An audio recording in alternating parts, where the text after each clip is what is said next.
Илел елгасының яр буендагы тантанада гимн яңгырый, Россия әләме җилфердей. Бүгенге чарада бөтен ил өчен әһәмиятле. Яшелүзәннең кораблар заводында водород белән йөри торган Россиядәге беренче судноны суга төшерделәр.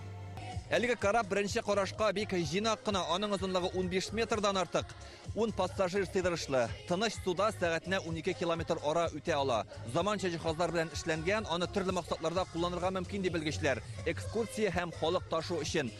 Иң мөһиме, ул водород ягулыгы белән йөри.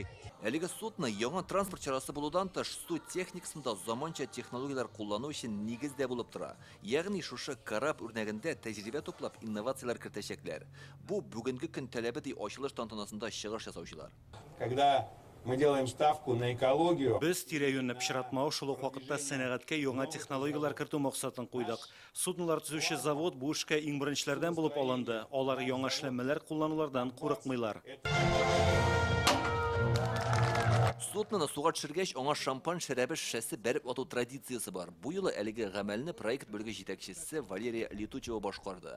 Ул 50 елга якын кораблар төзү тармагында эшләй. Бу судноны ясауда да өлеше зур. Как крестная мама, как... Мин бу суднының проект әнисе буларак аны балам кебек кабул итәм. Яхшымы, начармы, үзебезнеке. Без алга таба нәрсә эшлисен беләбез. Әлбәттә, шушы корабка нигезләнеп, аны тагын да яхшыртырга, үзгәртергә кирәк. Аңа карап тәҗрибә туплыйбыз.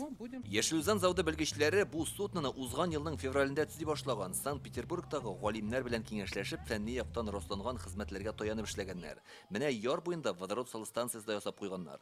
Әлеге катер бер салынган ягулык белән 5 сәгатькә кадәр йөри ала. это судно она объединила. Бу судно күп кенә галимнәр, инженерлар һәм конструкторларның хезмәтен берләштерде. Проектның нәкъ менә биредә тормышка ашырылуына шиксез шатмын. Соңгы елларда Татарстанның кораб төзүчеләре югары күрсәткечләргә ирешә. Метеорлар чыгаруны яңадан башлап җибәрделәр. Россиядә беренче булып сыйкландырылган табигый газ белән йөрүче судно да төзелде.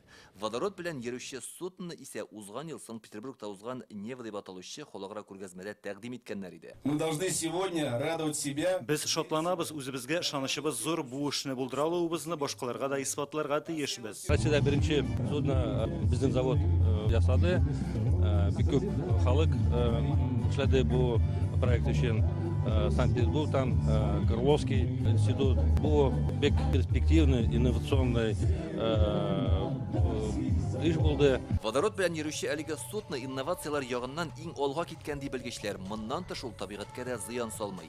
Киләчәктә аны камилләштерү буенча эшләр дәвам итәчәк. Яшелүзәннән Илдар Сафиуллин, Алмаз Зиятдинов, Яңа гасыр каналы.